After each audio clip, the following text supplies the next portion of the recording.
God is good. All the time. All the time. God is good. All right, we are going to continue to discuss what we have started yesterday. Magpapatuloy daw po tayo sa ating pinaksa tinalakay kahapon. There have been so many people who asked for our materials. At marami daw po ang humihiling ng kanilang mga ipinaksa dito kahapon. So, Hope Channel has the presentation. Ang Hope Channel daw po ay merong... I think the union will have it. So, instead of everyone will ask for one of us, you can get it from them. doon yun na lang daw po hilingin sa kanila pag merong gustong humingi. So, we are always ready to give our presentation to anybody who will use it. At hindi naman daw po nila ito pagdadamot sapagkat ito na may gagamitin natin. Kaya wala po kayong pag-alinlangan pumunta rito. Alright. So, we will be studying together about how to teach basic Adventist doctrine. Ngayon ay pagpapatuloy natin ang paksa kung paano natin ipamamahagi ang tinatawag na pangangaral ng ating mga pangunahing aral o doktrina. So, we have mentioned yesterday that the best way will be using the integrated ways.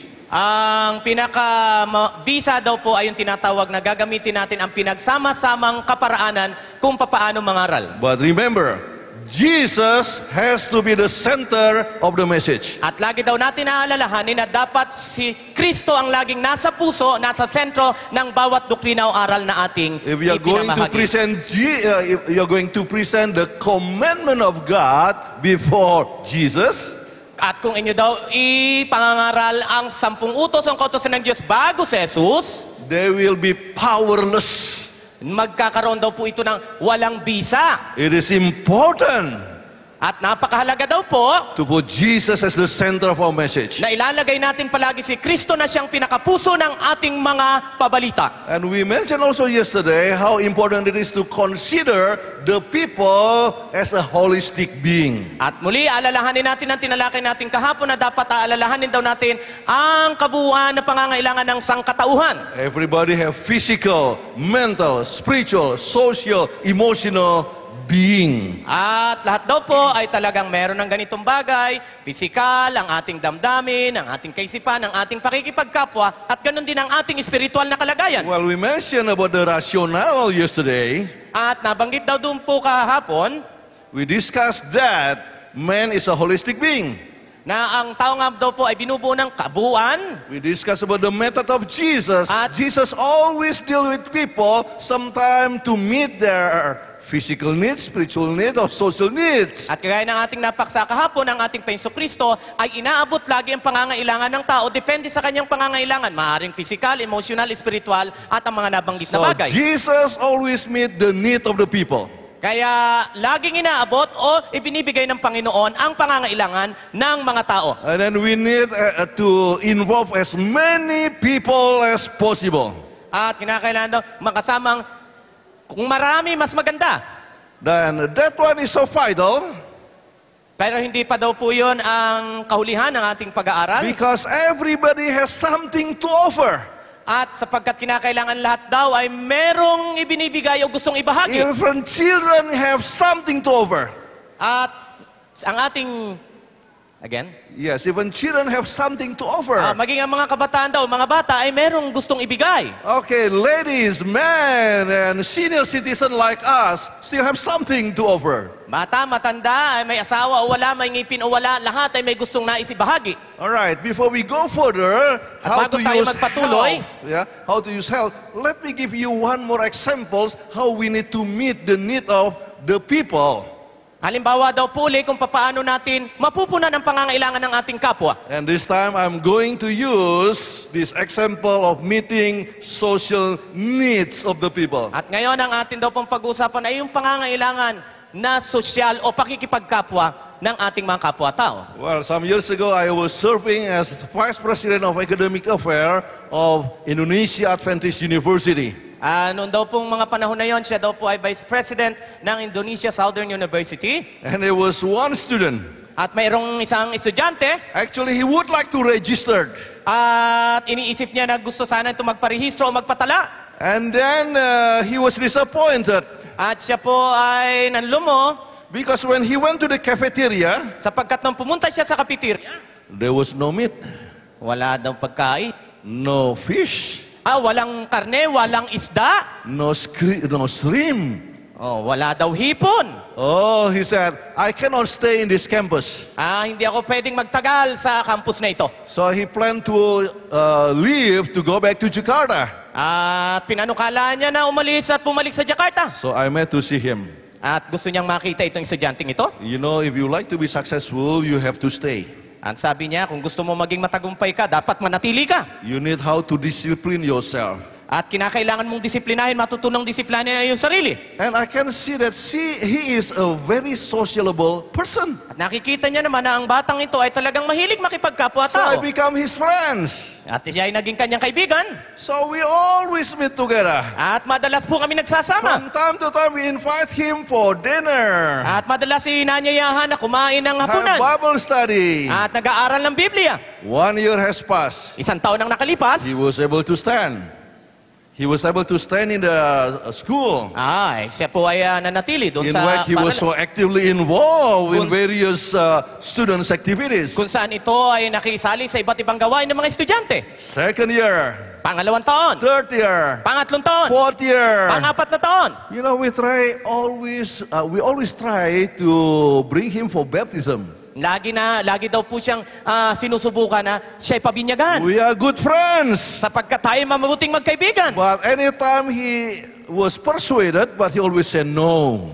Subalit sa tuwing ayayain nila, laging sinasabi hindi. Until the last opportunity. Hanggang sa dumating ang huling pagkakataon. Well, tomorrow on Sabbath, there will be a baptism. Bukas, Sabado, merong binyagan. That was the last opportunity for him because he's going to graduate very soon. At siya po ay, yun ang huling pagkakataon sa kanya sapagkat may gagawin na po siyang iba. So his name is Stephen.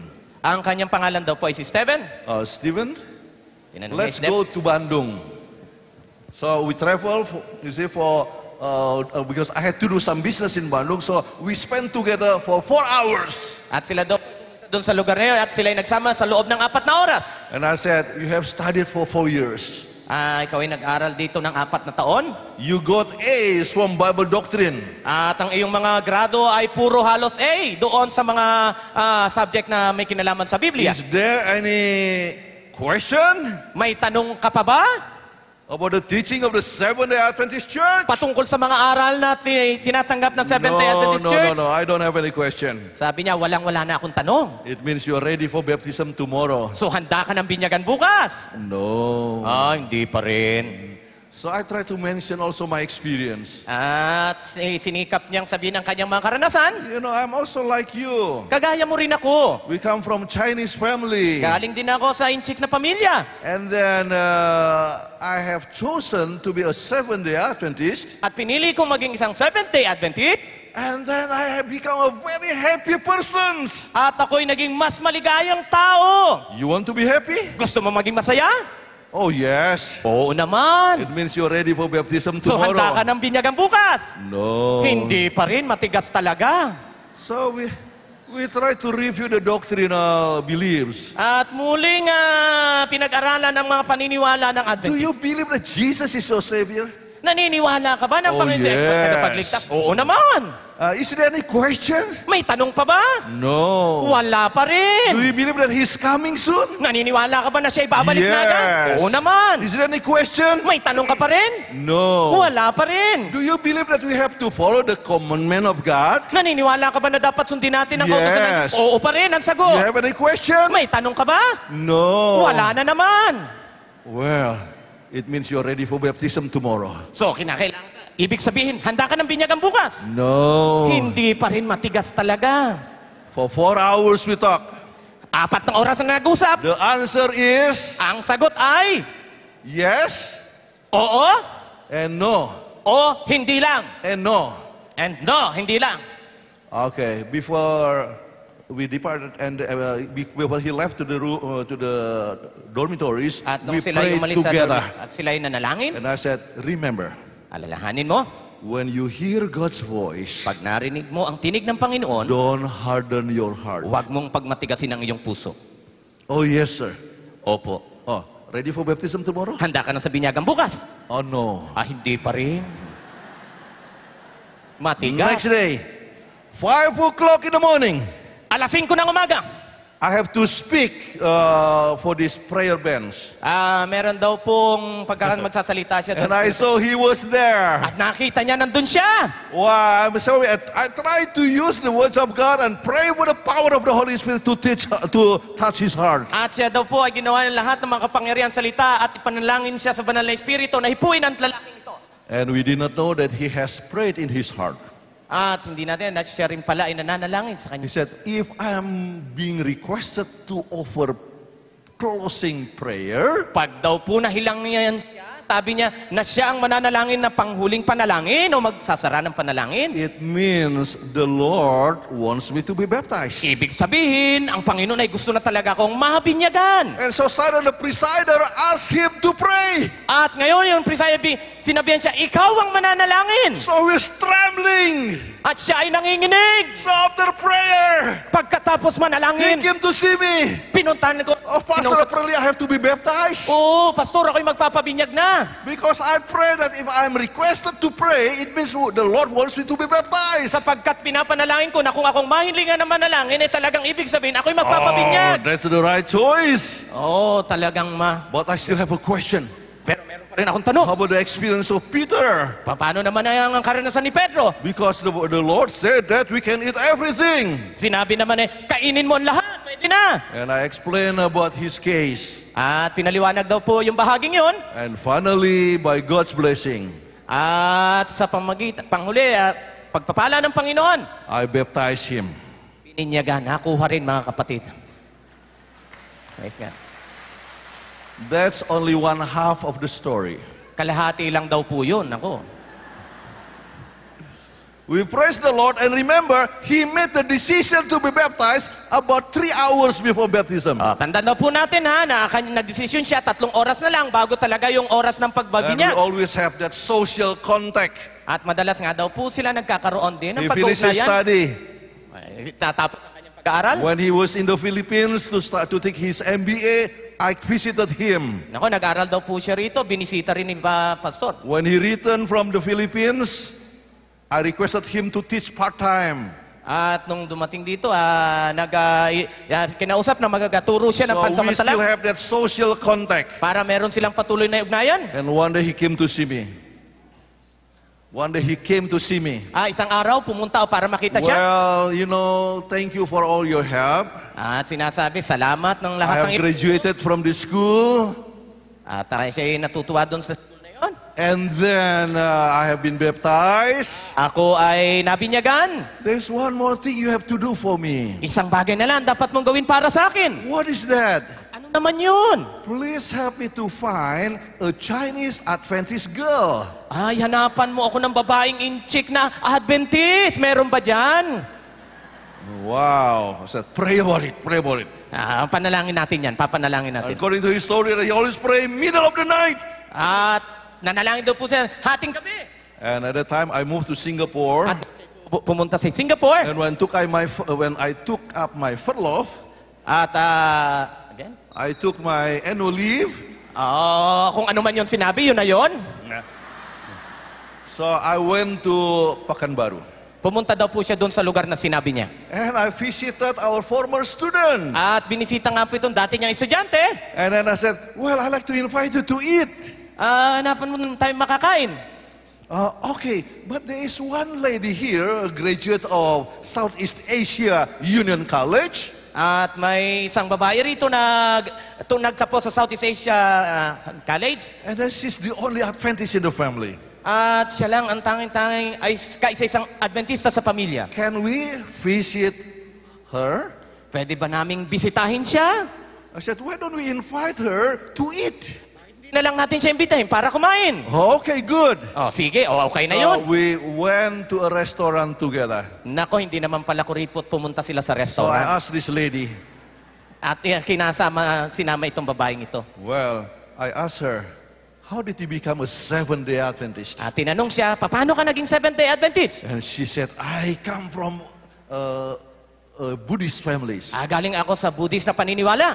I was struggling, At ako'y nakikipagpunyagi. and I made up my mind At nagising ang aking kaisipan. only 2 hours before baptism. 2 oras na lang bago ang binyagan. Oh, I remember to that man. Naalala niya ngayon yung kanyang tinuruan.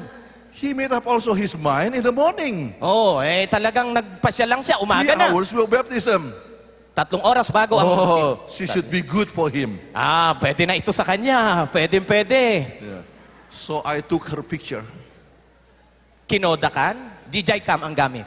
and sent it to him. At ipinadala sa kanya. I said, Steve, write her. She is good for you. Sulatan mo ito sapagkat maganda to para sa iyo. And I talked to this girl.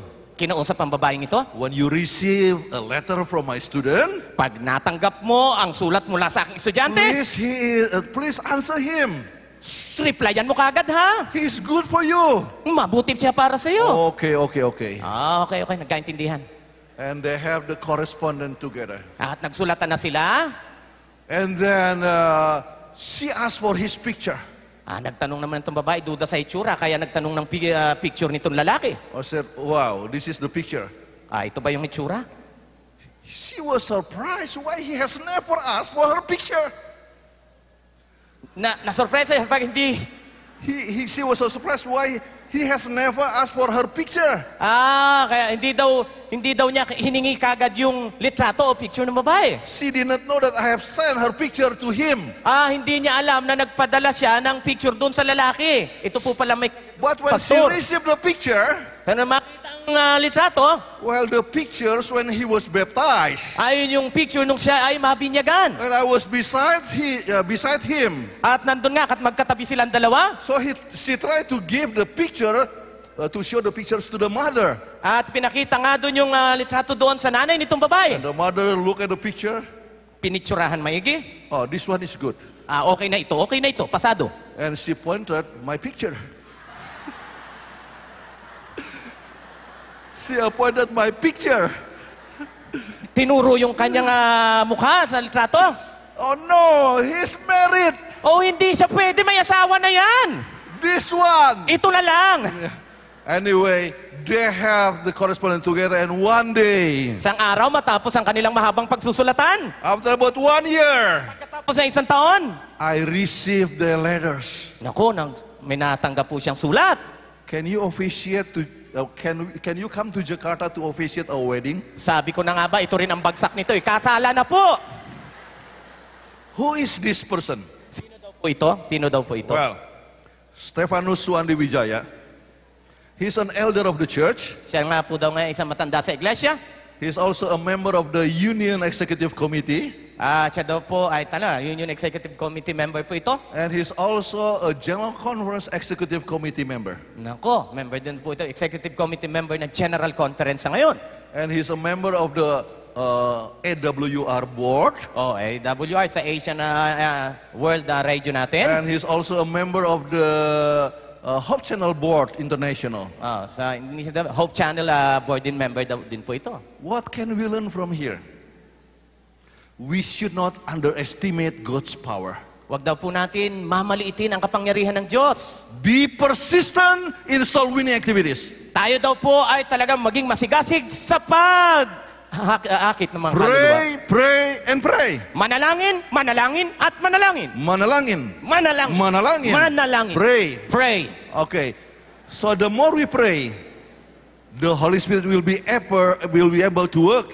Kapag daw po tayo nananalangin, talagang gagawa ang banal na Espiritu ng kanyang gawain. But I like to mention about social needs. Kaya nga daw po, kailangan talaga rin yung ating pakikipagkapwa. Introducing them, for each other. At yun nga po, sila ipinakilala sa isa't isa. That's social needs. Opo, pangangailangan nga po For yung the ating kapwa. college, I thought to be friends.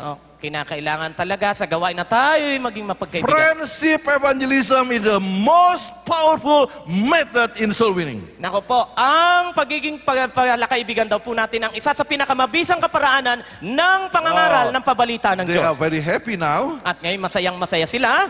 Finally, I was able to baptize his mother. At sa wakas, pati kanilang ina ay nabinyagan. After I baptized their 2 boys. At yung kanilang 2 anak na lalaki.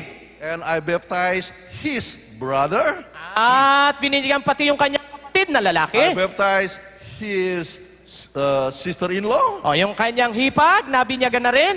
One by one follow one another to receive Jesus. Pa-isa-isa. Ngunit sa wakas sila pong lahat ay nabinyagan. Purihin naman po natin ang Panginoon. Yeah.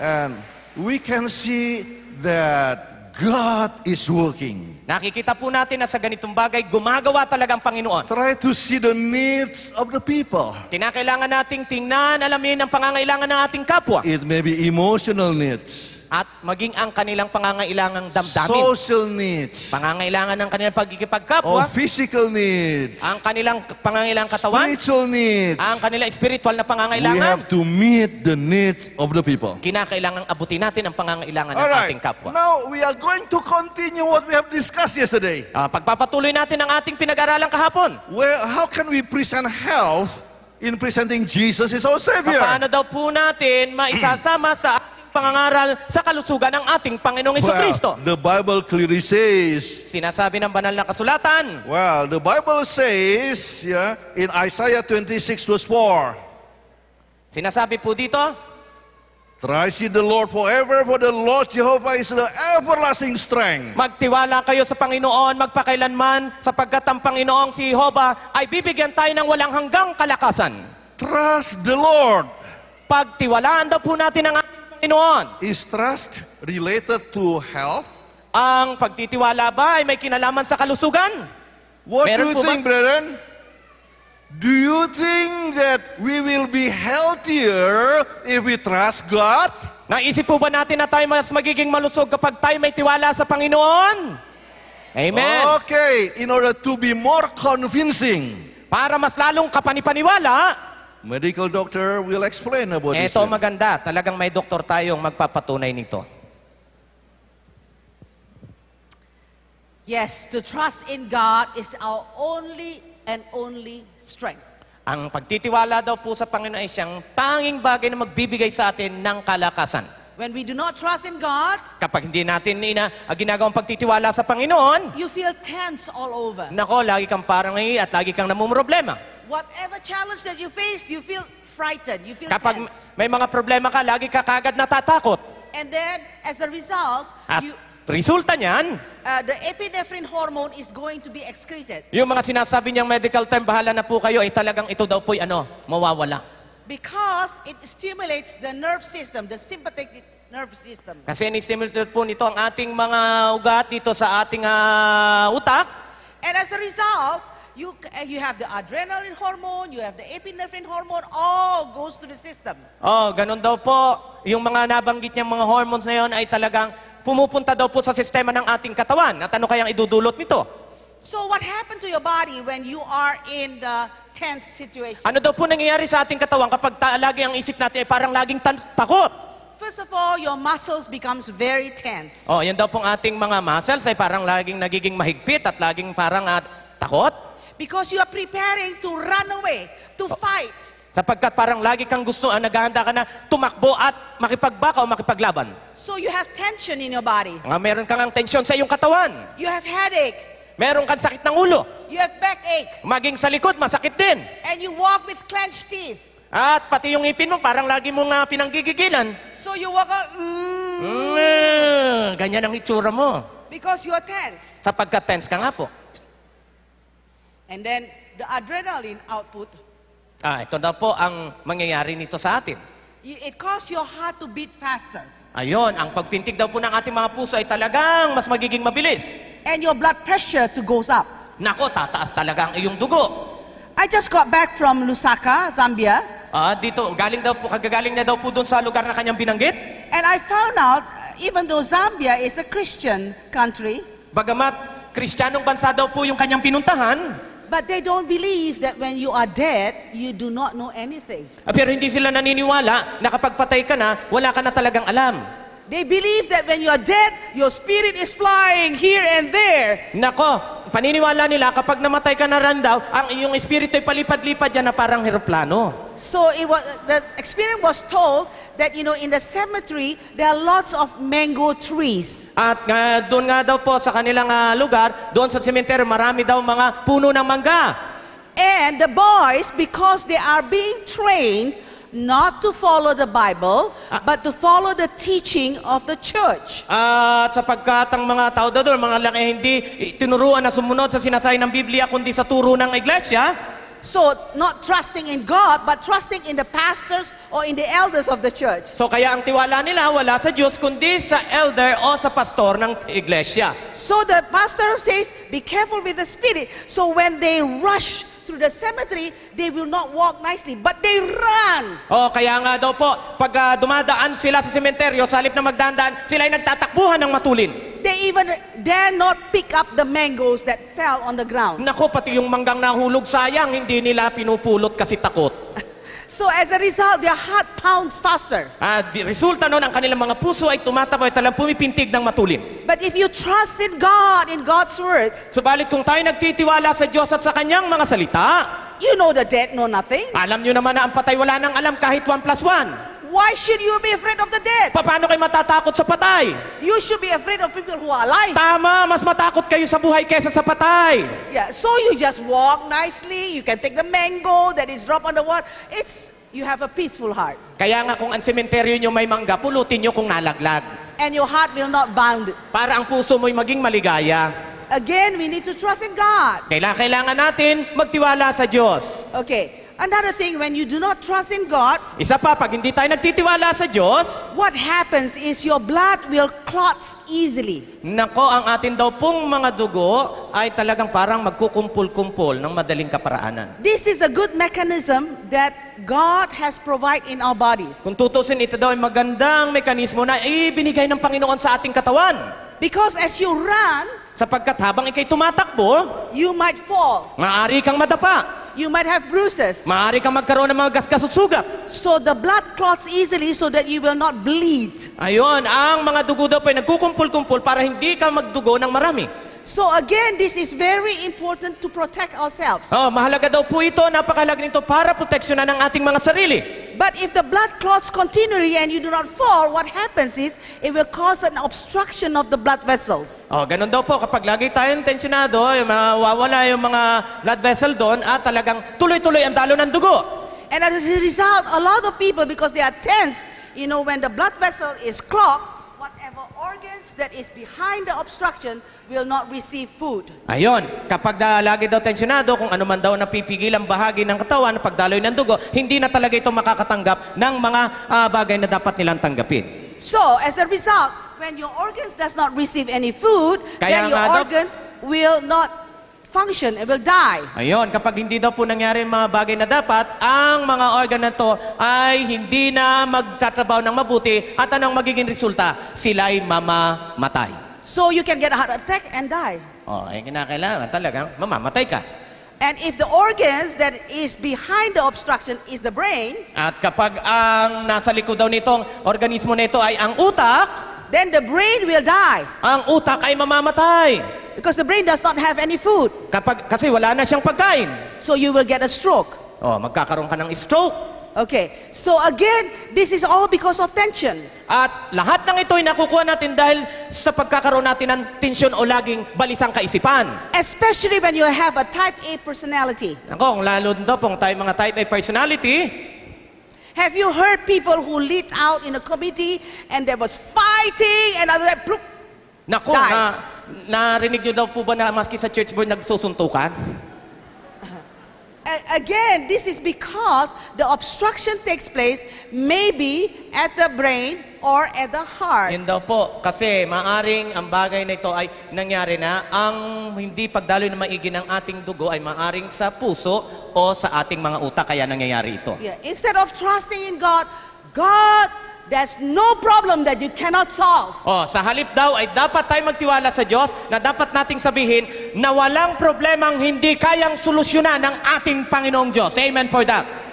No committee problem is too hard for God to solve. Wala daw pong napakabigat na problema anumang komitiyan na hindi kayang lunasan ng ating Panginoon. Trust in the Word of God. Magtiwala po tayo sa salita ng Panginoon. No matter how difficult the problem is, you still can solve it. Gaano man daw kahirap ang problema, meron pa ring solusyon kung may tiwala tayo sa Panginoon. Okay. Now, again, you see when the blood, when you are under tension, then the blood supply is going to be curtailed. Ganito daw po, kapag lagi tayong tensyonado, ang ating talagang mga supply ng dugo ay talagang hindi magpapunction ng maayos. So you can get stomach ache, Magkakaroon ka daw po ng sakit sa sikmura, you get intestinal dysfunction. maaring pati ang iyong bituka hindi magtatrabaho ng maayos. And also when you are under stress, At kapag ikaw daw po ay laging namumroblema, the blood will leave the hands and the feet ang mga dugo daw po natin sa kamay at sa paa, because they have to go to the muscle so that you can run. hindi na sila hindi na sila mapupunta sa ating mama sapagkat gusto nilang tumakbo. So as a result, your hands are cold, your feet are cold. Resulta, ang iyong kamay at mga paa ay malalamig. Yeah. For instance, if I ask you, one of you, come and sing over here, At halimbawa, sasabihin niya daw, halika at kumanta ka rito, biglaan yun ha. and you don't know how to sing. Hindi mo naman alam kung paano kumanta. So when you stand up here, At tatayo ka rito, you get very tense. o kaya talagang kay manginginig. Your feet, your hands are cold. Ang iyong kamay at ang iyong paa ay malamig. Kaya kung di ka marunong kumanta, huwag ka nang pumunta rito. That is because of tension. Kasi matetensyon ka lang.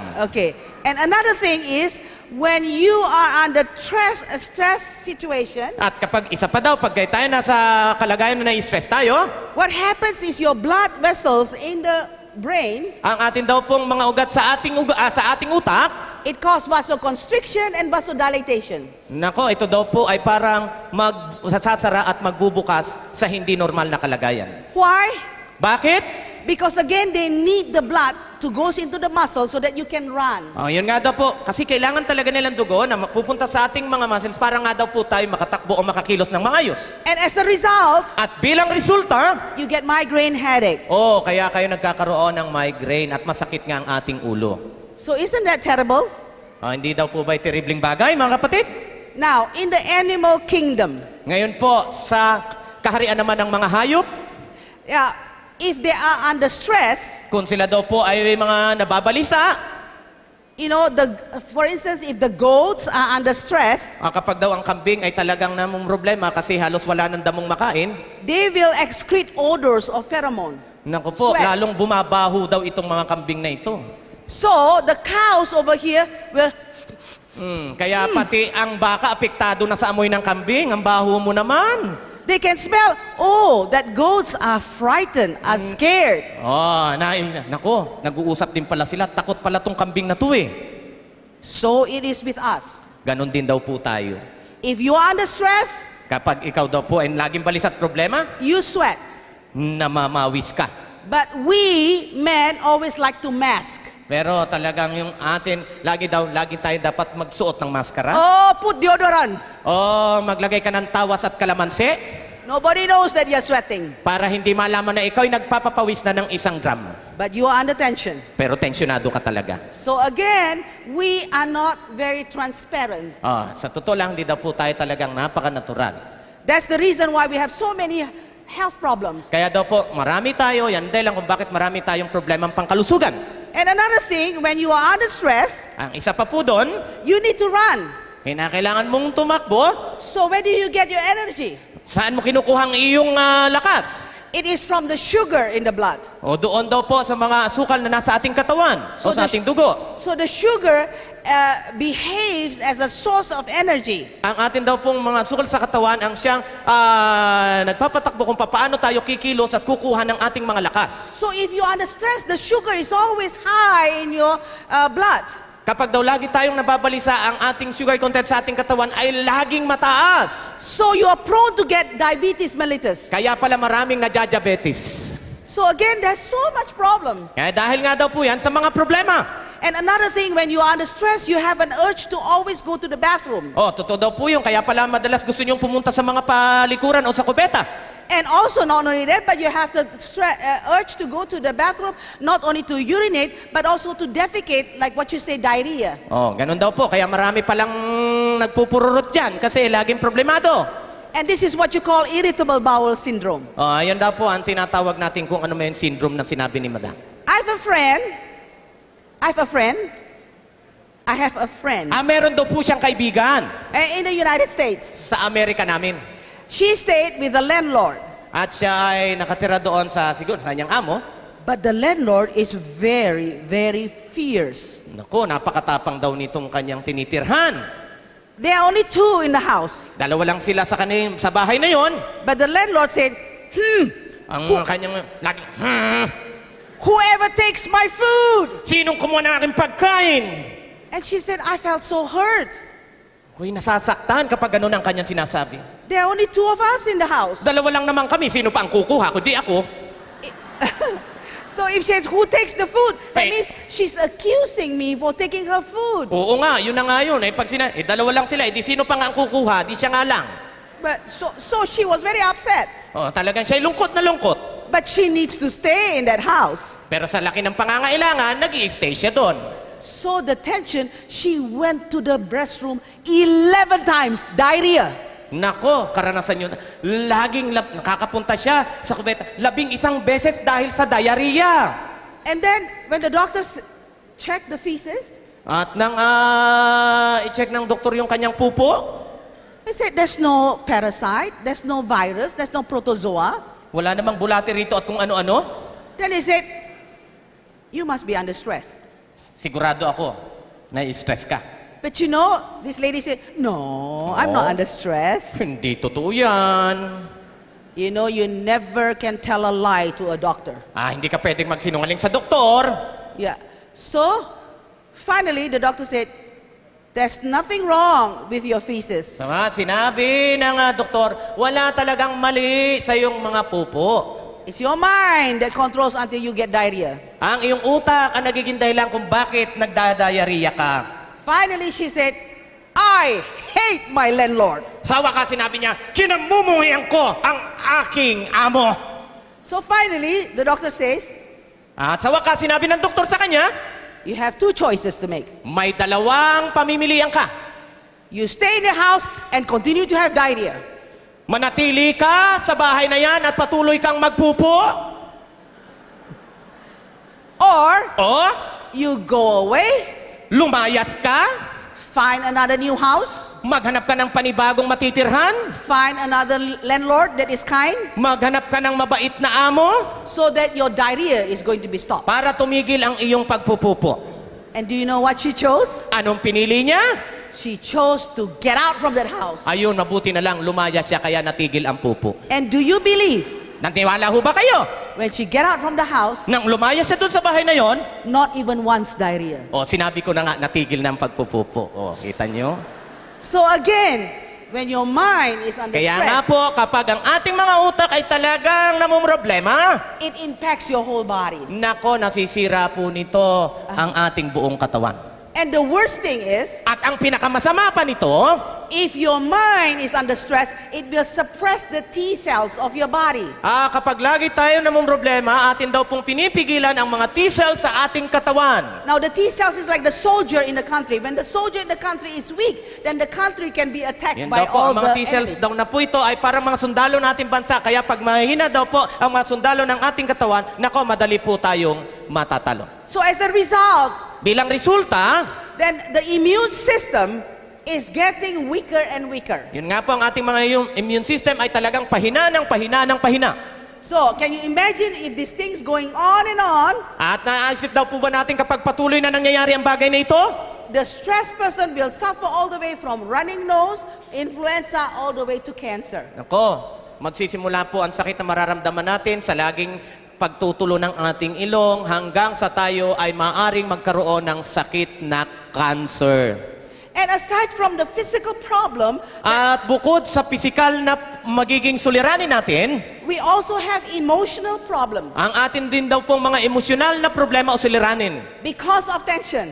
Dahil sa tensyon, You have anxiety, narin ka lagi kang balisa, you feel depressed, lagi kang malungkot, you always feel phobia, you are afraid to go out, afraid to drive, afraid to walk, everything is halos lahat afraid. kinatatakutan mo, apektado talaga ang iyong And katawan. then you can become psychosis. Magkakaroon ka ng tinawag niyan sakit. Okay. then also you have various cognitive disorder. Oh, magkakaroon daw po natin ganitong mga problema. You can't remember. Oh, mahirapan ka nang mag-alala, makakalimutin ka na. You want to go to work? Gusto mong pumunta sa trabaho? Hey, where's my car key? Oh, nasa na yung aking susi? And you don't know, the wife didn't know where you put the car key. Oh, hindi mo naman alam. Di rin alam ng asawa kung nasaan ang iyong susi sa kotse. Pero marami naman sa atin dito, wala namang kotse. Kaya hindi man problema dun. So, that you scold the wife. So, aawayin mo ngayon ang asawa mo. Here pass the cat. A cat. Pass by. Makita, ito yung pusa dumaan. Because you're upset, Kasi ikaw ay galit. you cannot slap your wife Hindi mo pwedeng sampalin ang asawa mo. because it's abuse. Pang-aabuso yun. You see the cat, Nakita mo ang pusa. you kick the cat. Okay naman. Pusang kalye lang naman yun, nasipa pa. A displacement. Kawawa naman. Nadamay pa. All because you cannot remember. Kasi hindi mo maalala. So again, there are many, many things that are impacted when you are under stress. Kaya nga po, napakarami daw pong mga bagay na apektado kapag tayo laging balisa. And you also have sleep disorders. You cannot sleep. Pag lagi kang balisa, oo nga naman. Mahirap makatulog. You have insomnia. May insomnia daw po tayo makukuha. No wonder in the US News and World Report December 11, Kaya nga ayon daw po sa tala nitong binabanggit na ito, nakikita nyo dyan, John Mark reported sang-ayon sa tala nitong John Mark na ito, that somewhere between 75 to 90% of all doctors' visit stems from stress. nako, yun daw pong mga nadadalang mga doktor na ito, yung mga pasyente, nakikita nila, karamihan ng kanilang mga nadalaw na may sakit, 75 to 90%, ang dahilan ay ang pagiging laging balisa. That's why we need to trust in God. Kaya nga napakahalaga na tayo ay magkaroon ng tiwala sa Panginoon. Because he said, by trusting God, Sapagkat sinasabi dito, sa pamamagitan ng pagtitiwala natin sa Diyos, you have the strength meron tayong kalakasan and you are able to live peacefully. at makakapamuhay tayo ng may kapayapaan. We need to trust the Lord in Kinakailangan any situation. Kailangan nating matutunang magtiwala sa Diyos sa anumang kalagayan. You may face a lot of difficulties in your life, Maaring humarap tayo sa maraming napakahirap na sitwasyon sa ating buhay. but trust Him anyway. Pero kung tayo may tiwala sa Diyos, Well, last month, I arrived in Aruba. pumunta daw po siya doon sa isang lugar. Well, Aruba, one of the countries in Caribbean. Isa daw pong lugar ito sa Caribbean, Aruba. And there was nobody who picked me up. Wala man lang sumundo sa kanya. I had never been to Aruba before. At hindi nga daw po siya napunta pa doon dati pa. And usually, I always have someone who pick me up. At sanay na daw po siya na kung may pupuntahan siya, merong susundo sa So kanya. I waited for 30 minutes, Naghintay daw po siya ng 30 minuto, 1 hour. isang oras. There was nobody who picked me up. Wala talagang sumusundo, hindi kagaya natin nasundo kagad. That was the first time in 19 years working for the General Conference. Nako, sa loob daw po ng 19 na taon, unang pagkakataon na naranasan niya yon bilang manggagawa ng General What should I Conference. do? Anong gagawin niya ngayon? Because it was getting dark, Sapagkat padilim na, there's no other way. I have to find my hotel. wala na siyang ibang paraan kundi hanapin ang I kanyang went to the titirhan. customer service. Pumunta daw po siya doon sa customer service. Well, is the closest hotel. Hinahanap niya ngayon yung partikular na hotel. And then she said that, well, several miles away from here, Mga ilang milya mula dito, and the name of the hotel is Talk of the Town Hotel. at ang pangalan ng hotel ay Talk of the Town, at ay usapan pala ito ng bayan. So I called the hotel. Kaya tinawagan yung How hotel. much is it? How much is it? Magkano? Magkano ba? Yeah. Pila mandong? And then she said, $250. $250 ang presyo Oh, doon. I don't like to stay in a hotel with $250. Habo ako diha dong, habo ako diha, mahal kaayo. But there's no other choice. Pero wala man pamilian dong, wara. And then I have to go by a taxi. At siya sasakay papunta doon, And I taxi. have to pay $18 for the taxi. Nako, sasakay pa ng $18. Nako, nagtitipid din So pala. I asked the customer service again, Tinanong uli yung customer is service. there any cheapest way May to mas stay tonight? mababa pa bang presyo dito? And then, oh, there's an apartment that you can stay. Oh, meron ditong apartment, pwede dyan. That's only $75. $75 lang yan. Oh, that is better. Oh, mas maganda. So she called, Tinawagan niya and someone picked me up. at may sumundo sa I kanya. went to the apartment. Pumunta doon sa apartment na yun. I did not pay for the transportation. Hindi na nagbayad doon sa taxi. And then I stay in an apartment. At siya na natili doon sa apartment na yun. And the next day when I was about to pay, At nung kinabukasan ng magbabayad na siya, and there's a lady by the name of Rina Jansen, at isang babaeng nagngalang Rina Jansson, a Dutch white lady. Sila ay isang duchess na babaeng maputi. And she said, you just pay $60. Bayaran mo na lang ko ng 60. Aba, nakatawad Oh, pa. that's even better. Oh, mas mabuti yan. And I said, now I like to give you a gift. Bibigyan kita ngayon ng regalo. You know, we are facing problem everywhere. Oh, tayo po talagang maharap ng mga problema kahit saan man I mapunta. have a CD here that has 350 questions and the answer to 350 questions. Meron ding CD rito na may 350 tanong at meron ding siyang sagot na ganong karami. Well, this is BibleInfo.com. Ito daw po ay may kinalaman doon sa kanyang sinabi. In 16 languages. Sa 60 lingwahe. Because you can find all the answer in English, in Portuguese, in Spanish, or in Indonesian. Sapagkat makikita mo ang kasagutan sa anumang wika na gusto mong hanapin, So I give this to her. binigay niya ito sa kanya. And you know what did she say? Anong sinabi nitong babaeng ito? I think our meeting is not an accident. Alam mo, sa palagay ko, ang ating pagkikita ay hindi isang aksidente o pagkakataon. I need this. Kailangan ko talaga ito. Because I'm having brain tumor. Pagkat ako'y merong brain tumor. I may Tumor sa utak. die anytime. At maaaring ako'y mamatay anumang oras. And I spend 2 hours to give strength to her. At siya daw po'y nanatili doon 2 oras para I siya bigyan ng kalakasan. prayed together with her. Nanalangin silang dalawa. And then she said, thank you so much for the comfort. Maraming salamat sa iyong pagbibigay ng Thank kapayapaan you sa so much for the hope that we have in Jesus. Maraming salamat sa pag-asang Thank na you kay so Jesus. much. I need to know more about this. At kinakailangan kong matuto pa ng maraming patungkol sa For bagay the nito. time being, I have called the mission president. At tinawagan niya ang presidente ng So misyon. I introduced the mission president to her. At pinakilala ang mission president sa kanya. And I said, please, when you have any event, invite her.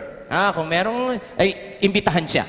Health, do you have your health seminar? Meron kayong mga pang-aaral tungkol yes, sa we are going kalusugan? to have it in July.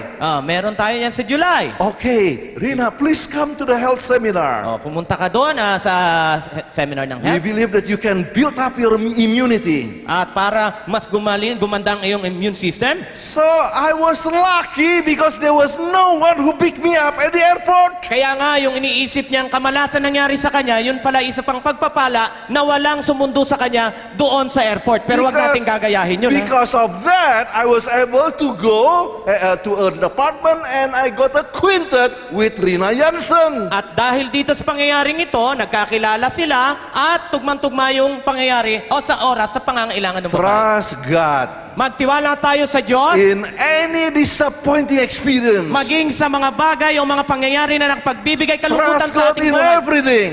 At magtiwala tayo kung ano man ang nangyayari sa atin. Even we have to look upon Jesus. At kahit sa mga kasawian ay kinakailangan Look tumingin unto tayo sa me and you will be saved. at tumingin tayo sa Kanya at kayo maliligtas. It is interesting that the Lord wants us to look upon Him. At hindi nga daw po isang aksidenteng bagay ang sinasabi na tayo'y tumingin sa Kanya. You are familiar with the Desire of Ages, page 83. Inasabi po ng Desire of Ages, page 83, It would be well for us to spend a thoughtful hour each day in contemplation of the life of Christ. makakabuti daw po sa atin na isang bagay na tayo maglaan ng panahon, isang masusing panahon sa araw-araw na tayo'y nagmumuni-muni We patungkol sa should ating take Panginoon it sa point Kristo. by point and let the imagination grasp its sin, especially the closing ones. Kinakailangan daw po natin na pagmuni-munihin ang mga pangyayari sa buhay na ating Panginoon Kristo, lalong-lalo na yung nalalapit na siyang mamatay. What if we look upon Jesus? Ano daw pong tayo tumitingin sa ating Panginoong Kristo? Try to meditate what will happen,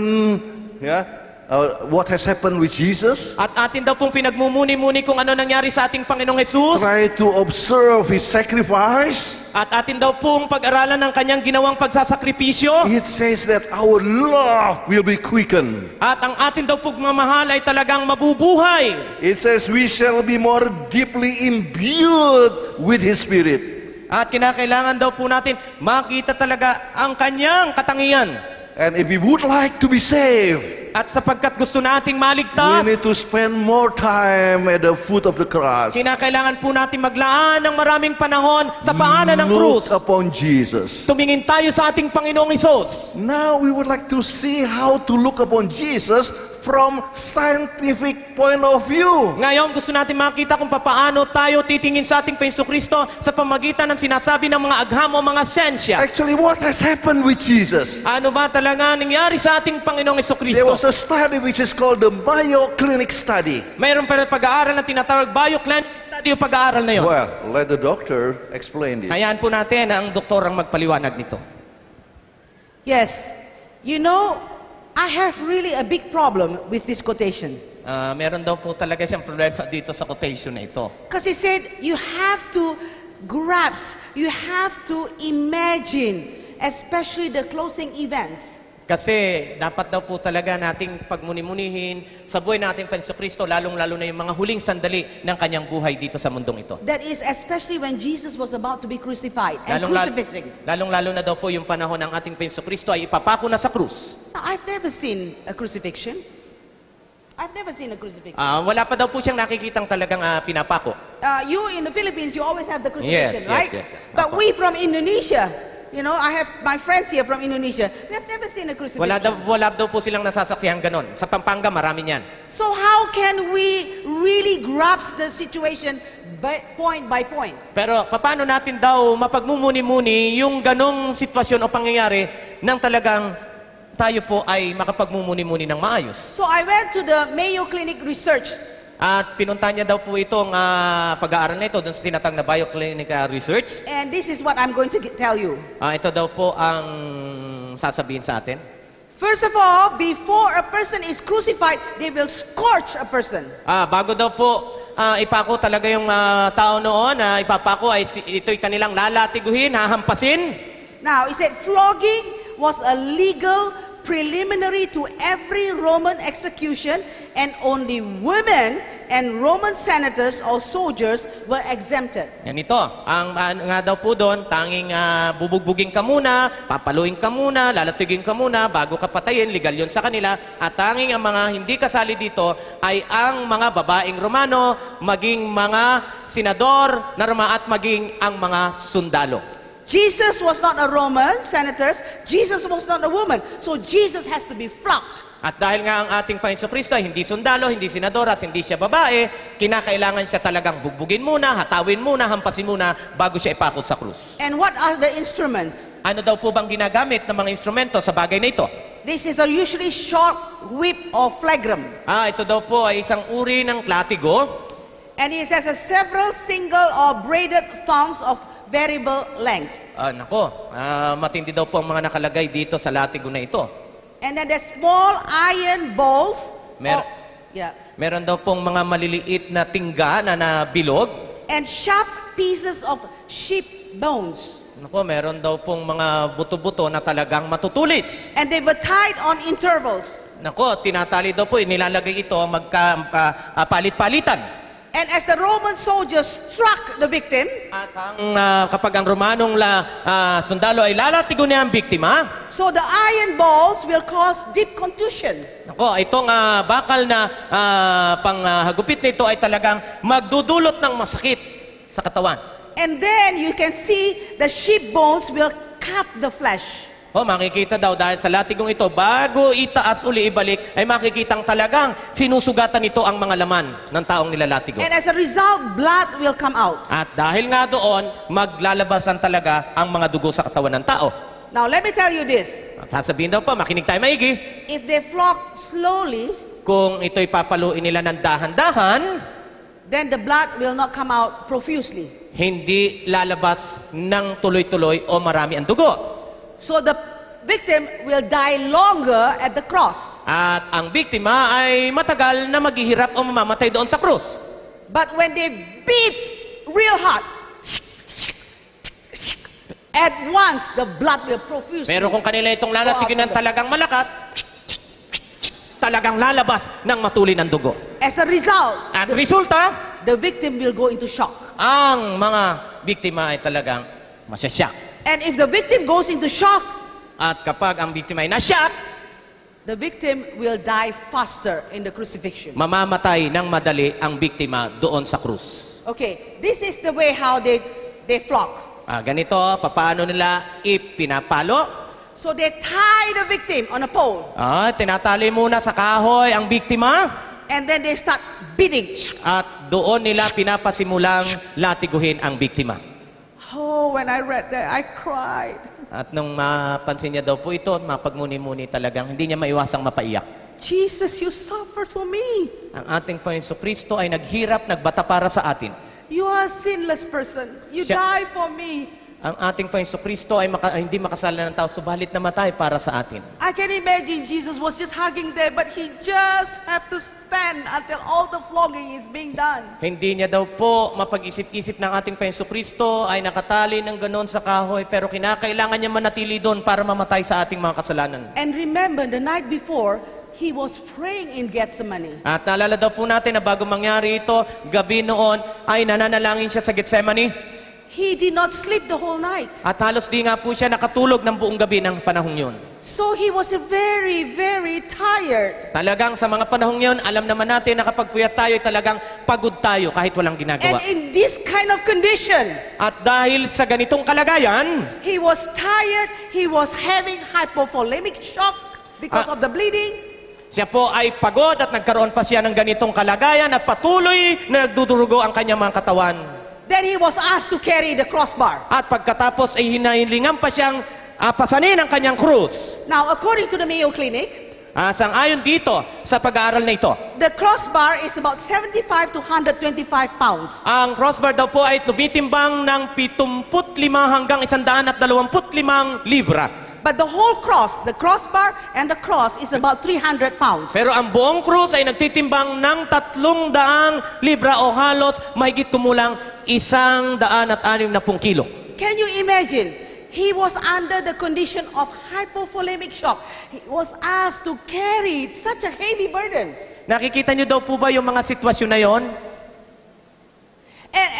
And you know, that's the reason why Jesus fell down, right? Kaya nga, hindi nakapagtataka ng ating Panginoon Kristo ay ilang beses ding bumagsak sa pagbubuhat niya ng krus. And that's why they asked this Simon to go and pick it up. Opo, kaya nga isang lalaki ang kanilang hiniling na tulungan siya para makarating siya doon sa bundok ng Golgota. I say, Jesus, you love me so much. Kaya nasabi niya daw po sa kanyang sarili ni, mahal na mahal mo po ako, Panginoong Jesus. Oh, what a wonderful Savior that we have. Isang kagilagilalas at isang kamanghamanghang tagapagligtas meron tayo mga kaibigan at mga kapatid. And as Jesus carried the cross At habang pinapasa ng ating Panginoong Kristo ang kanyang krus, and then went over to the crucifixion place, at nung siya'y nandun na sa lugar ng kung pagpapakuan niya, so the cross was put on the ground. at ang krus ay inilagay sa lupa, And do you think they will say, Jesus, lie down nicely? at maaaring sinabi pa, Oy, Jesus, lumiga ka na. No, they Hindi po. slam him down. At siya'y ibinagsak nila doon. Can you imagine the back was full of bleeding because of the cuts from the sheep bones? Naiisip daw po ba natin ang ating Panginoong Kristo noon ay talagang dugon-dugo na yung likod dahil doon sa mga latigong kanyang tinanggap? And it's contaminated with all the ground. At nadudumihan na dahil nga doon sa kung anumang mga dumi nandun sa lupa. Oh, I really cried when I read that study. Kaya nga daw po hindi niya maiwasang umiyak nung pag-aralan niya ang bagay nito. And they put their hands like this. At nilagay at pinusisyon ang kamay ng ating Panginoong Kristo ng ganito. Usually when you see the picture of crucifixion, they put a nail here. At kapag nakita daw po talaga natin itong pinapako, inilalagay ang pako sa gitna ng ating mga palad.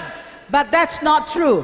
Pero hindi daw po yung totoo, yung mga napapanood natin. Because we have carpals here. Carpals does not hold the nail. Kasi may couples hindi daw nito kayang suportahan ang nail. Ibig sabihin, mapupunit po ito kung ito ang ipapako. They put in between the radius and ulna, here's the place.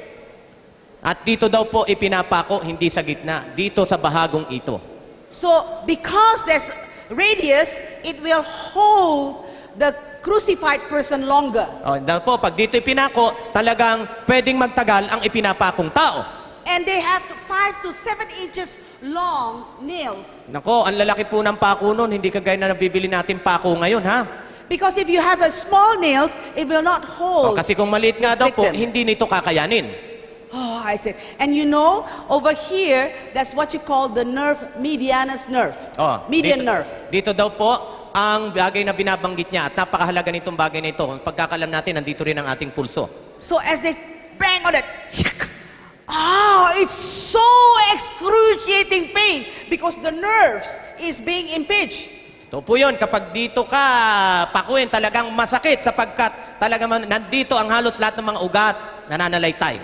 Do you know when you have an impinged nerve, you almost could not walk, Oh, right? Pag meron daw po tayong hindi matino ugat sa ating katawan, hindi matino ang ating paglakad. This is not only impinged, but they hammer Oh, hindi the lang- nail to the nerves. At iisipin pa daw natin na ito'y pupukpukin ng martilyo. What a great suffering Jesus has done Eh, for us. makikita daw po natin kung gaano kadakilang paghihirap ang nangyari sa ating Panginoon. And then when they're going to put the feet, they have to put one after another. Oh, at kapag papako na nga daw po ang paa, ganito ang magiging hitsura. So what they do is they will put the feet one another and they will put the nails between metatarsal 1 and metatarsal 2. Oh, at alam niyo na kung paano daw po ipapako, kung saan ilalagay ang pako sa mga paang ito. Now there is a nerve there. It's At called may- peroneal nerve. Meron daw pong ugat doon na binanggit niya kung anumang pangalan ng ugat na yon. So as they hit, At habang ito'y tinatamaan ng pagpako, it will be alam papasigan ka, ouch! Because it will goes over to the plantar nerve on the lateral and medial side, and it will be very, very, very excruciating. oo nga naman, napakasakit. Tanggalan nga lang ng ingrown, masakit na, yun pa kaya? And yet, after they have nailed him, they pick up the cross and they hammer it like this. So can you imagine? It's so painful. Nakita daw po natin kung gaano kasakit yun. Ganun ang ginawa. Tapos ibabagsak. Ganun yung ipinako. Then after that, you can see when Jesus wants to breathe. At nakita daw po natin ang ating Panginoong Kristo ay gustong huminga dahil sa ganitong kalagayan. Okay, here you can see the sketches. When Jesus wants to breathe, it is a passive process. Oh, pag ang ating Panginoong Kristo ay hinga, dapat siya daw po ay kinakailangan tumanggap. So the air can come in Ang hangin ay dapat pumasok sa katawan. and the lung can be expanded. At ang baga ay dapat na ito'y lalaki. But Subalit, Jesus wants to exhale. It's very painful kapag siya ay hinga naman, ito'y napakasakit pagpalabas. because Jesus has to stretch up. Sapagkat ang ating Panginoong Kristo ay kinakailangang umunat, You see, the nails hurt very much because as you stretch Kita up, natin, it will hurt the median nerve. masasaktan itong bahaging ito. And then, he has to put the feet like this to push it. Kinakailangan niyang gawin ang bagay nito at para siya ay makataas. So that it can press the lungs so that Jesus can exhale. O kinakailangan ng lungs na ito ay mag-confess para siya ay makahinga. Now remember, the Bible says that if a person do not die, then what they do is they will break the leg. Kapag hindi pa daw namatay ang taong pinako sa krus, ay kinalang babasagin pa ang kanilang tuhod. I cannot understand that. At hindi niya daw po ito maintindihan kung bakit. But after I look at the Mayo Clinic study, I can understand. Subalit ng pag-aaralan niya daw ito, natutunan niya itong bagay ito at naunawaan niya. Because when they beat the fracture, we call it crucifracture because there's no fracture. It's a fracture that can take place during crucifixion. That's why they call crucifracture. Crucifracture, yun nga daw po ang tawag doon sa bahaging yon o sa pangyayaring yon. So, that means there is no connection between the femur and the feet. Ibig sabihin, pag binasag ito, mawawala na sila ng koneksyon mula dito sa tuhod hanggang doon sa paa. So, he cannot push anymore. At hindi to na siya exhale. makakatulak at hindi na siya makakahinga. What Jesus did was continuously pull himself up, and this one really, really hurts. Habang huminga ating Panginoong Kristo, siguro na pagmumuni-muni natin kung ano nangyayari sa Kanya. Habang siya'y humihinga, ang bahaging ito ng Kanyang katawan ay talagang halos napupunit at talagang ito'y masakit. And as a result, the victim will die asphyxia, exhaustion. At resulta nito, ang biktima ay mamamatay sa tawag na kanyang binanggit. That means they feel tired, Ibig sabihin nun ay nakaramdam siya ng sobrang pagod, they cannot breathe, hindi na sila makahinga. and they feel because they cannot breathe, they die because they are tired of breathing. Oh, yun na nga. Marami nga talagang namamatay kasi ang sabi nga, pagod na silang huminga. Parang sa When I see this one, I say, Jesus, you really love me. nang mapagtanto niya daw po ang bagay nito, nasabi niya sa kanyang sarili, And- Jesus, talagang mahal na mahal mo. And look what Mrs. White says. At tingnan po natin kung anong sinasabi ng ating propetisa. In the Desire of Ages, he said, while the soldiers were doing their fearful works, Habang ang mga sundalo daw po ay ginagawa ang kanilang kahindik-hindik na gawain, Jesus prayed for his enemies. ang ating Panginoong Kristo ay nagawa pang ipanalangin ng kanyang mga kaaway.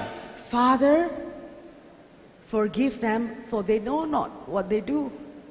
Ama, patawarin mo sila sapagkat hindi nila nalalaman ang kanilang ginagawa. What a forgiving heart Jesus has. Oh, anong puso ito na ang kanyang puso ay sobrang mapagpatawad. If you have any problem, Kung mayroon kayong problema, you fight with your brother, nag-aaway kayo ng iyong kapatid, you fight with your pastor, inaaway mo pati pastor mo, aba, sumusobra ka na ha? you fight with your elders, Pati mga elders mo, inaaway mo rin. look to Jesus, Tumingin ka sa Panginoong Jesus how he has suffered for us. kung papaano siya naghirap para sa atin. And Jesus still say, forgive them. At sasabihin sa iyo ng Panginoon, huwag mo silang awayin, patawarin mo sila. The most people gossip about us. Oh, marami mga tao maaring chinichismis ang ating buhay. You have never been nailed to the cross. Hindi ka pa naman naipako sa krus. If Jesus can forgive the enemies, Kung ang ating Panginoong Kristo na nagdanas ng ganito kahirap ay napatawad ang kanyang mga kaaway, look to Jesus 1 hour daily, and by beholding his love, you can be changed into a forgiving sa person. ganitong pagkakataon, tumingin daw po tayo sa ating Panginoong Hesus at pag tuwing ginagawa natin ito, sa patuloy na paggawa natin ito, tayo po ay mababago. Therefore, Jesus said, look unto me and you will be saved. Kaya nga sinabi na ating Panginoon, tumingin kayo sa akin at kayo'y Look maliligtas. upon his sacrifice. Tingnan daw po natin ang mga sakripisyong kanyang ginawa. And there will be a transformation in our lives. At magkakaroon ng pagbabago ang ating mga buhay. Well, you have been sitting for a long time. Ay, eto na naman tayo. Alam ko na kung anong susunod. Why don't we sing again coconut song? Yun na nga po, kaya tumayo na kayo. Huwag nyo nang hintayin. Can we all Tumayo po stand? tayo. Yeah. Can we all stand? Tayo So po you tayo. will not be sleepy? All right. C, what? You should be a singer, Richard. Okay? All right. C, O, N, U, T. All right? Can we C. sing it together? Yeah. C, O, N, U, T, N, U, T, N, U, T. C, O, N, U, T. Coconut. Let's make it faster. All right, faster. C, O, N, U, T, N, U, T, N, U, T. C, O, N, U, T. Coconut. You may be seated. Upo na po tayo. All right. We always try to give hope in our seminar. Lagi daw po nating iniisip at sinisikap na bigyan tayo ng pag-asa sa ating mga pag-aaral. It is because we believe Dahil sa tayo that we naniniwala have a special message. na meron tayong katangi-tanging mensahe. We talk about Seventh-day Adventists. Sapagkat tayo mga Seventh-day Adventist. What is the meaning of Seventh-day Adventist? Ano daw po ang ating paniniwala? What? Oh, Advent, you know, people who are waiting for the coming of Jesus. Tayo mga taong naghihintay sa ating Panginoong Jesucristo. So, we try to give hope to people. Kaya hanggat maaari, binibigyan natin ng pag-asa ang mga tao. Oh, for that reason, we have also Hope Channel. Kaya meron tayong Hope Channel. Okay, Hope Channel, we are so thankful, Hope Channel, who try to broadcast the message of hope to people around the world. Kaya nga, pinapasalamat natin sila sapagkat ikinalang pinabahagi ang pagbibigay pag-asa sa mga tao sa buong mundo. we have the hope for the second coming of Jesus. Meron tayong pag-asa ng ikalawang pagparito ng ating Panginoong Jesucristo. The question, Ang tanong, do you think we can be healthier if we have hope? maaari ba talaga tayong magkaroon ng isang malusog na pamumuhay o katawan kapag tayo may pag-asa? Which one is better? Ano daw po ang mas mabuti? Having hope Magkaroon tayo ng pag-asa or hopeless? o walang pag-asa? Oh, yes. All right. Now we would like to see from medical point of view Titingnan na naman po natin kung ano ang sinasabi ng pagkakaroon ng pag-asa some sa studies about hope.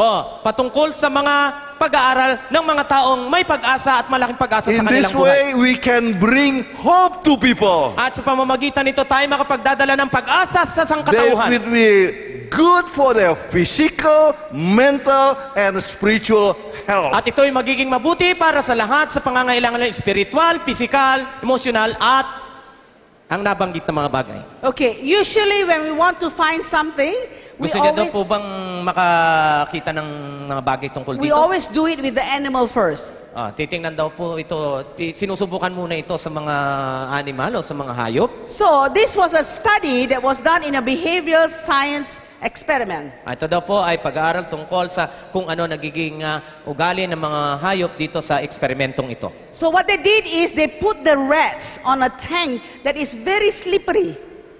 Naglagay daw po sila ng mga daga sa isang tangke o sa isang lalagyan na napakadulas. Yeah, so the rats try to swim. So, kaya ang mga pusang ito ay talagang sumusubok na lumangoy. And as they try to swim, they swim and swim At talagang sinusubukan nilang lumangoy ng lumangoy ng lumangoy to get out from the tank. para makaalis sila doon sa pinaglagyan nila. They found out that they can only survive for 17 minutes. At natuklasan na sila ay mabubuhay lamang sa loob ng 17 minuto. Okay, so what they did is they repeat again the experiment. At inulit nila ulit itong eksperimentong ito. And it is time when they see it's about 70 minutes when the rats are trying to escape from the tank, they pick up the rats and put it in a cage. At nung makita nila na hirap-hirap na yung mga dagang yon, kinuha nila at nilagay nila yung mga daga doon sa kulungan. Yeah, so they dry the rats and play with the rats and give the food to the rats. At pinatuyo nila yung mga daga at nakipaglaro at binigyan ng pagkain ng mga dagang ito. So the rats has experienced how they were being saved. At ang mga dagang ito ay nakaranas kung paano sila iniligtas. So then they repeat again. At inulit nila experiment. uli ang eksperimento. This time they put the rats inside At sa pagkakataong ito, nilagay uli ang mga daga doon sa loob ng tangke. and they At want to see how long the rats can survive. At tinignan nila kung gaano nakahaba na makakasurvive ang mga dagang ito. 17 minutes pass by, 17 minuto ang nakalipas. the rats still swim. Mga daga ay patuloy na lumalangoy. 1 hour pass by, 1 oras ang nakalipas. the rats still swim. Abay, lumalangoy pa rin yung mga daga. 10 hours, 10 oras. 15 hours, 15 oras. 20 hours, 20 oras. 36 hours, then the rat At Get tired. umabot ang 36 hours, doon po sila napagod. What is the difference? Ano daw po ang pagkakaiba nito? Parehas lang naman ang ginawa. How come in the first time 17 minutes only? Bakit nung una ay 17 minuto lang? And then the next time is 36 minutes. Pero yung sumunod na ginawa, parehas lang naman umabot ng 36 na oras. They did not give any medication to the rats. Hindi naman daw sila nagbigay ng gamot doon sa mga daga. They only say it is because the rats has experienced being saved. Kaya lang daw po nangyari ito sapagkat ang mga dagang yon ay nakaranas na kung papaano sila iligtas. So he continued on swimming, Kaya patuloy na patuloy silang lumalangoy. hoping against hope that they will be be saved. Ayun, kaya pala sila patuloy na lumalangoy kasi iniintay nila na sila muling iligtas. So the only thing is because they have hope to be saved. Ayun, kaya sila tumagal ng ganon sapagkat meron silang pag-asa na sila ay ililigtas. Now, because they have experienced the hope, At dahil naranasan nila yung tinatawag na pag-asa, they have more strength. nagkaroon sila ng mas maraming lakas o mas matibay na kalakasan. So hope is very important. Kaya nga ang pag-asa ay napakahalaga. So now they want to see whether it's human beings are the same. Ngayon, titingnan na po natin, sa tao naman ito, hindi na sa daga. So what they did is they look over to a hospital that has done operation of the heart. Tumingin daw po sila ng isang ospital na kung saan may pasyente na naoperahan na sa puso. So they asked the patient, do you have any hope? Tinanong ang pasyente, meron ka bang pag-asa? Oh, no hope, you're going to die. Kung wala kang pag-asa, mamamatay ka. Do you have any hope? May pag-asa ka? Yes, I have hope. I believe in Jesus. Opo, may pag-asa ako, naniniwala ako kay Jesus. Oh, you are going to survive. Makakaligtas ka. So you can see the recovery rate of the 232 post-heart surgery patients depends on the hope and the strength of their religion. Ayon daw po sa pag-aaral na ito, na Dartmouth Health Medical Center, ang paggaling ng mga pasyenteng ito na umabot ng 232 ay nakadepende sa kung anong pag-asa at kung gaano kalaking pag-asa ang nasa kanilang mga puso. Can you imagine those that did not possess faith and hope in their religion had a three times more risk of dying? Atin daw po bang napagmumuni-muni na yung mga taong walang pananampalataya at pag-asa doon sa kanilang relihiyon o sa kanilang pinaniniwalaan ay merong mas 3 ulit na beses na mas delikadong mamatay ng maaga. You know, my parents have a friend. Ang kanya daw pong magulang ay merong mga kaibigan o kaibigan. He's also a medical doctor. At siya daw po ay doktora din. His wife passed away. At ang kanyang asawa ay namatay, itong doktor na ito. He has 2 children, May 2 silang anak, a son and a daughter. isang lalaki, isang babae. Now, when we went to the funeral, Nang pumunta sila doon sa burol ng kaibigang ito, I didn't ask anything from them. wala siyang tinanong sa kanila kahit ano. But when I entered the car, Pero nang pumasok siya sa kotse, and then the daughter-in-law, who is from Holland, at ang anak na babae o yung babae na galing sa Holland, and she said, we cannot take my father-in-law to our house because our house is so small. hindi namin dadalhin ang aming biyanang lalaki sa aming bahay sapagkat ang liit-liit lang ng aming bahay. In my heart, he's going to die soon. Sabi niya, malapit kang mamatay pag ganyan ka. And then the daughter, who is in Singapore, At ang anak na nandun sa Singapore, we cannot take my father. hindi namin pwedeng dalhin din ang aming ama. In my heart, I cried. Sa loob daw po ng kanyang puso ay siya'y naiiyak. I said, these children are so ungrateful. How come they don't want to take their father? Their father is so lonely. No wife anymore. Ito daw mga batang ito, bakit naman napakawalang utang na loob? Hindi ba daw nila naisip na ang kanilang ama ay lungkot na lungkot sapagkat namatay niya ang kanyang pinakamamahal o namatay na ang pinakamamahal niyang asawa? So, this one is a doctor. Itong lalaking ito ay doktora, tandaan niyo po. And he knows he has diabetes. At alam niyang siya ay may diabetes. But because he's hopeless, At dahil sa siya po ay nawala ng pag-asa, wherever he goes, the nurse follow him.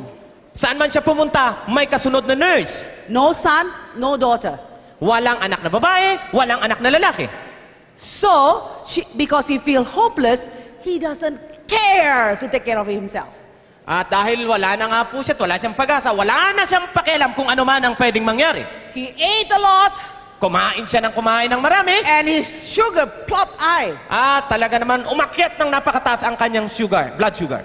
Before 100 days, Pagkatapos ng tinatawag na wala pang 100 araw na namatay ang kanyang asawa, he died. namatay din ang doktor na ito. When you do not have hope, Pag wala tayong pag-asa, you don't have the ability to survive anymore. wala na tayong kakayanan na mabuhay pa ng matagal. So to the patients, number one important thing is to give them hope. Kapag may pasyente daw po, kauna-unahang bagay na dapat natin pagkaloob sa kanila na sila ay dapat magkaroon ng pag-asa. That's why the scientific research says Kaya nga ang mga pag-aaral na ito, sinasabi patungkol sa bagay na ito, that if you have hope, kapag meron kang pag-asa, what happened to your brain? ano daw po mangyayari sa iyong utak? It will produce a neurotransmitter. Magpuproduce daw po ito ng mga binabanggit na bagay na ito. And then the serotonin will help you fight fight against whatever disease that comes to your At body. itong gumagawa parang ang iyong katawan ay labanan ng anumang sakit na maaaring gawin ng mga bagay na ito. And your T cells, that means a subset of white blood cells, Ang that T-cells daw po natin na parang pinakasundalo ng ating mga katawan become very strong. ay nagiging masyadong malakas. And as a result, people can fight the disease. At resulta nito, ang mga tao ay mapaglalabanan ng anumang karamdaman. That's why the cardiologist, Dr. McNair Wilson, he wrote in his book, Doctor's Progress, Sinabi niyang isang cardiologist o doktor sa puso, Dr. McNair Wilson, ganito ang kanyang sinasabi. he said, hope is the medicine I use more than any other. Sabi, ang pag-asa daw ang gamot na kanyang ginagamit. Hope can cure nearly anything. At ang pag-asa daw ay pwedeng pagalingin ng lahat. Okay, and then Dr. Wolf, At ang sabi ni Harold Wolf, he's from Cornell University in Medical College in New York. He says that hope like faith ang sabi niya, ang pag-asa kagaya ng pananampalataya and a purpose in life at ang mitiin nito sa buhay is like medicine. ay kagaya ng isang gamot o kalunasan. And this is not exactly a statement of belief, At hindi ito pagsasaad ng pananampalataya, but a conclusion proved by meticulously controlled scientific experiment. kundi ito ay talagang konklusyon ng isang masusing pag-aaral. So it's very important for us Kaya napakahalaga sa atin mga kaibigan at mga kapatid to introduce hope to everyone. na ating ipakilala ang pag-asa sa bawat isa o kanino man. Hindi po ba tayo masaya na tayo may pag-asa?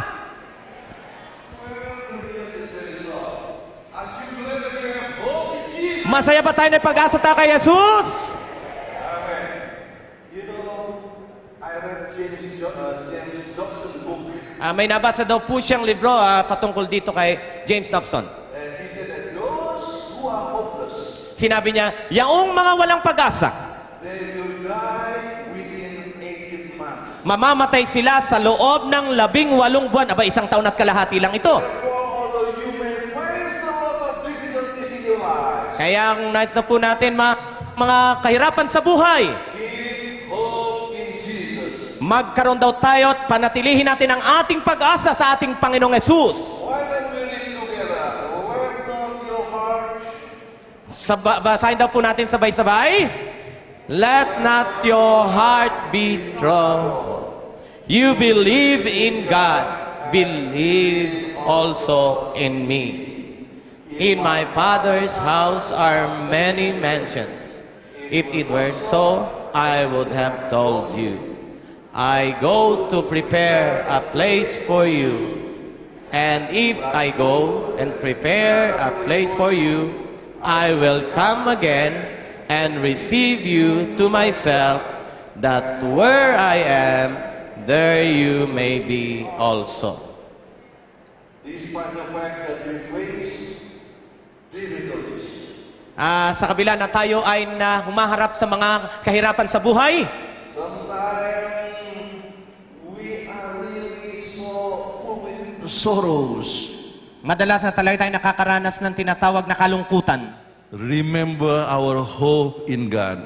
Alalahanin natin sa ganong kalagayan ang ating pag-asa sa Diyos. Well, it is not easy to lost the only son we have. Alam nyo, hindi daw po madali nga na mamatayan ng kaisa-isang anak na nangyari sa kanila. Yeah. Andrew Kuntaraf. Yung pangalan ng kanyang anak. Actually, at his age of 33 years, 33 years lang po itong kanyang anak. he has accomplished a lot. Marami na daw po siyang nagawa at napatunayan sa Many buhay. people in this, including in Cagayan de Oro, because he has visited Cagayan de Oro. Mayroon daw po itong negosyo sa Cagayan de Oro at maraming mga nakakakilala sa kanya doon. He has visited many countries all over the world. Nabisita niya na ang halos maraming bansa sa buong mundo. He has developed that Sun Plus system. And he has promoted this, tried to set it up in many countries around the world. Yun nga po, ang kanyang negosyo ay gusto niyang magkaroon sa halos maraming bansa sa mundong ito. His last, and he became the associate director for Sun Plus of the General Conference. Siya daw po ay isa ring associate director niya sa General Conference. And then he was called to serve as membership software director of the General Conference. At doon nga po ay talagang malaking peso ito at sabihin na natin, malaking bagay ito. He was active in his local church. At siya naman daw po ay aktibo sa kanyang paglilingkod sa He iglesia. sings. He was holding evangelistic meeting. He always hold evangelistic meeting. Nag-crusade daw po siya, nangangaral din palagi siya. And something that I cannot forget, he always bring witnessing tools. Ay, madalas daw po siyang nagdadala ng mga bagay na pwedeng magamit sa pagsaksi. One day I saw Andrew with so many books. Isang araw daw po, nakita niya na itong kanyang anak ay may daladalang napakaraming aklat o libro. Andrew, why you have to bring so many books? At sinasabi, bakit kailangan mo magdala napakaraming He libro? said, this is my witnessing tool, Dad. Sapagkat ito ay mga kagamitan ko sa pagsaksi. In the plane, Sa eroplano, he always tried to get acquainted with his seatmate. lagi niyang kinakausap hanggat maaari ang kanyang katabi. And he always leave a good book. At iniiwan at binibigyan niya ito ng libro. So someone who is actively involved in missionary work and also in local church. At siya nga po ay isang kapatid na talagang aktibo sa local church at maging sa ibang lugar, And nakikisangkot he sa gawain. always work very hard. Talagang lagi naman daw po siyang merong masayang He worked puso. until 2 o'clock, 3 o'clock in the morning. He always worked until 2 or 3 o'clock in the morning. Lagi daw po siya nagising alas 2 o alas 3 ng umaga. And anytime I asked him, Andrew, why you have to work so hard? Ay bakit kinakailangan mo magtrabaho ng talagang napakatindi? And he always said, Jesus is coming soon, Dad. Sapagkat ang ating Panginoon Jesus ay talagang malapit nang dumating. And something that I will not forget, or both of us will never forget. Hindi daw po nila makakalimutan tungkol sa anak nilang ito. Anytime we came back from itineraries, Sa tuwing sila daw po ay may gagawin, he came to my office pupunta daw po sa opisina and he hugged me. at siya po ay kanyang niyayakap. Dad, I love you. Papa, I love you. Mahal kita. Yeah. And then he goes to Kathleen's office Pupunta rin daw po sa opisina ni Ma'am and he hugged her. at yayakapin din ang ating Mom, I love you. Mama, mahal po kita. We are longing to see the time when we see each other again. At yun daw po ang kanyang pinakamimiti na magkita-kita uli sila mga kaibigan. When we can hug each other. Na muli nilang mayayakap ang isa't isa. Andrew, we will not be separated anymore. At sa pagkakataong yun, hindi na sila maghihiwalay. We have the hope for the coming of Jesus. May pag-asa sila ng pagparito at muling pagbalik ng ating Panginoong Jesus. It is because that hope we can have the healing. At dahil sa pag-asang yun, unti-unti nilang nararanasan ang paggaling ng kanilang nasugatang puso. Are you facing troubles from time to time? Kaya daw po, Yeah. Come and have hope in Jesus.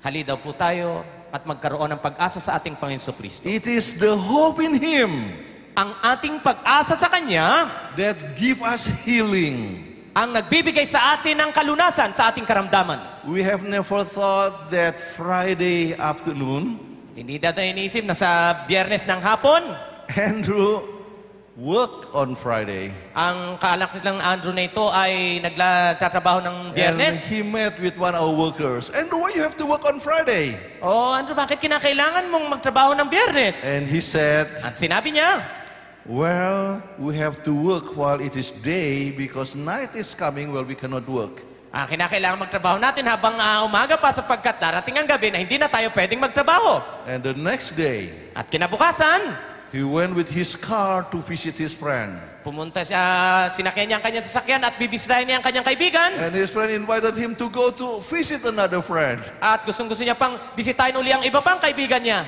And then his friend has a motorcycle. Nang siya may motorsiklo, motor. And I said, may I borrow the motorcycle? Kinakailangan ko hiramin ang aking motorsiklo. So he just make a circle At may paikot-ikot. here around several blocks. Yeah. Paikot-ikot siya. And then when he was moving At habang po straight, siya ay tumatakbo, and there was one car cut him in front of him. isang kotse ang bumangga sa kanya.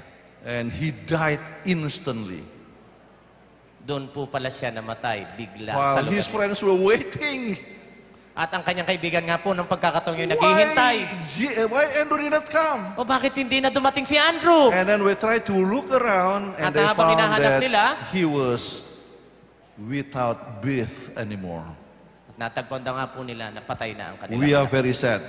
Natural, malungkot po ang pangyayari. But again, we Subalit, have the hope. Meron po tayong merong pag-asa. It is hope that gives us healing. Ang pag-asang nagbibigay sa kanila ng kalunasan sa kanilang I karundaman. don't like to become like a hopeless person, Ayaw daw niya pong maging katulad sa isang taong walang pag-asa. because when we are hopeless, it influences our physical health. Sapagkat kapag tayo daw po walang pag-asa, na-influensyan, na-epektuhan din ito ang ating And mga then when we kalusugan. are hopeless, we are going to die soon. At kapag tayo walang pag-asa, malapit tayo, sandali lang tayo mamamatay. But we have the hope. Subalit meron tayong pag-asa.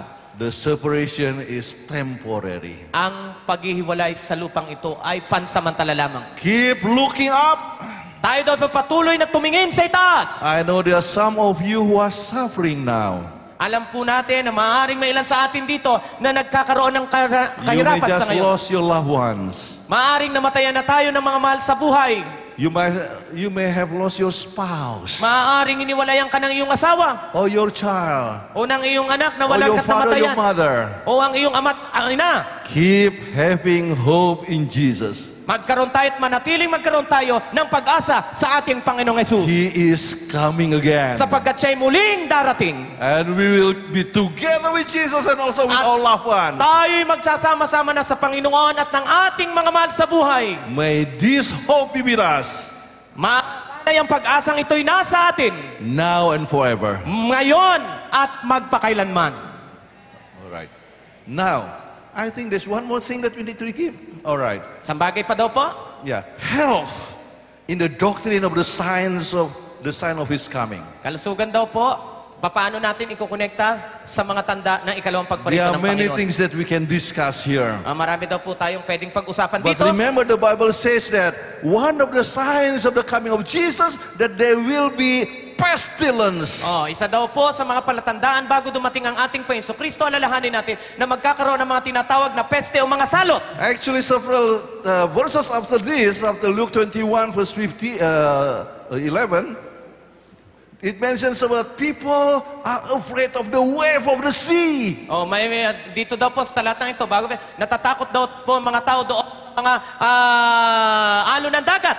And at first, we do not understand what we mean by the waves of the sea. Dati daw po hindi naunawa kung ano ibig sabihin ng mga alon ng dagat. But after we heard a lot about tsunami, Subalit nung maranasan daw nilang tinatawag na tsunami, we know that's the fulfillment of the promises. doon daw po nila nalaman na yun daw po pala ang katuparan ng hula. Because if there is an earthquake, Sapagkat kung meron ng lindol, there are so many people who try to run to the higher ground. marami mga tao pag nakakaranas ng lindol, gustong tumakbo sa mataas na Because lugar. people are afraid of tsunami. Sapagkat ang mga tao ay takot po sa And tsunami. this is the time At ito na nga po ang panahong yun na when binabanggit. people are afraid of the wave of the sea. At ang mga tao ay talagang takot sa mga alon ng dagat. What about pestilence? But paano daw po yung mga salot? What do we mean by pestilence in these last days? Ano daw pong ibig sabihin natin ng salitang mga salot sa huling try kapanahon to ito? see from medical point of view.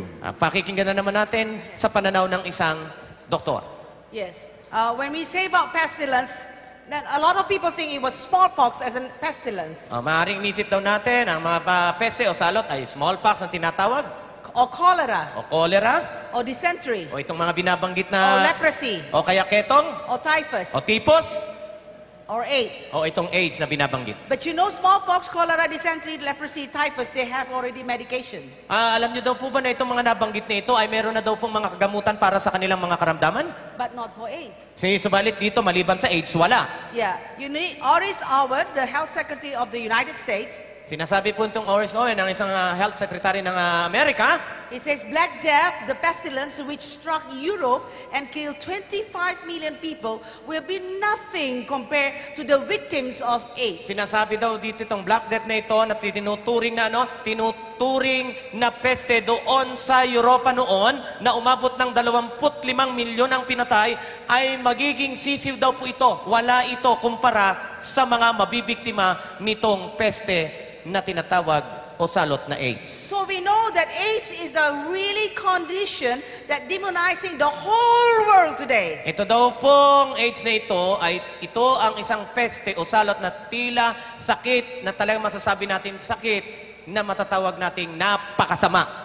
Of course, medical science is continuously finding medications. At patuloy namang hinahanap at nag-discover kung paano ito malulunasan. When you look at the 2012 statistic, At kung titingnan daw po natin itong statistic na ito, AIDS-related illness have killed more than 30 million people since 1981. mula daw po ng 1981, ang sakit na ito ay nakapagdulot na ng mga biktima at ang namatay dito ay mahigit ng 30 milyon.